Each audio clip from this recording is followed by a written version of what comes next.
Hello ನಮಸ್ಕಾರ, ನೀವು ನೋಡ್ತಾ ಇದ್ದೀರಾ ಇಂಡಿಯಾ ಫಸ್ಟ್. ನಾನು ರಕ್ಷತ್ ಶೆಟ್ಟಿ. ಈಗ ಹೆಡ್ಲೈನ್ಸ್. ಇಬ್ಬರ ಜಗಳ ಮೂರನೆಯವನಿಗೆ ಲಾಭ ಅನ್ನೋದು ಚಿನ್ನದ ನಾಡಿನ ಕೈ ಕಲಹದಿಂದ ಮತ್ತೆ ಪ್ರೂವ್ ಆಗಿದೆ. ಮುನಿಯಪ್ಪ ರಮೇಶ್ ಕುಮಾರ್ ಬಣ ಬಡಿದಾಟದಲ್ಲಿ ಹೊಸ ಮುಖಕ್ಕೆ ಕಾಂಗ್ರೆಸ್ ಮಣೆ ಹಾಕಿದೆ. ಬಲಗೈ ಸಮುದಾಯಕ್ಕೆ ಸೇರಿದ ಗೌತಮ್ಗೆ ಕೋಲಾರ ಟಿಕೆಟ್ ಜಾಕ್ಪಾಟ್ ಹೊಡೆದಿದೆ.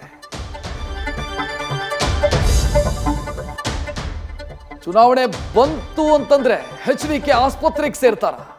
ಹೀಗೊಂದು ಡೌಟು ಕಾಂಗ್ರೆಸ್ ಶಾಸಕನಿಗೆ ಕಾಡಿದೆ. ದಳಪತಿ ಹಾರ್ಟ್ ಆಪರೇಷನ್ ಬಗ್ಗೆ ಶಾಸಕ ರಮೇಶ್ ಬಂಡಿಸಿದ್ದೇಗೌಡ ಅನುಮಾನ ವ್ಯಕ್ತಪಡಿಸಿದ್ದಾರೆ. ಕಾಂಗ್ರೆಸ್ MLAಯ ಡೌಟ್ ಕೇಳಿ JDS ನಾಯಕರು ಮುಗಿಬಿದ್ದಿದ್ದಾರೆ.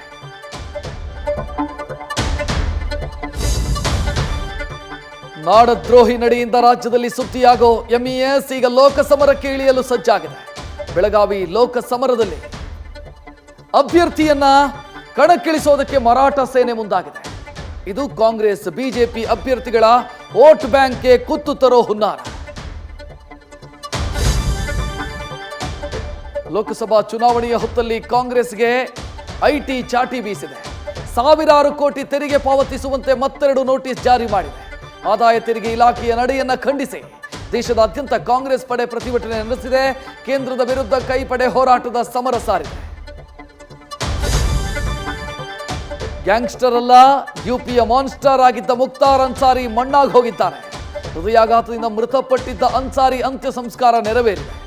ಕುಖ್ಯಾತಿ ಪಡೆದಿರೋ ರಾಜಕಾರಣಿಯ ಅಂತಿಮ ದರ್ಶನದ ವೇಳೆ ಜನಸಾಗರವೇ ಹರಿದು ಬಂದಿದ್ದು ಅಚ್ಚರಿಗೆ ಕಾರಣ ಆಗಿದೆ.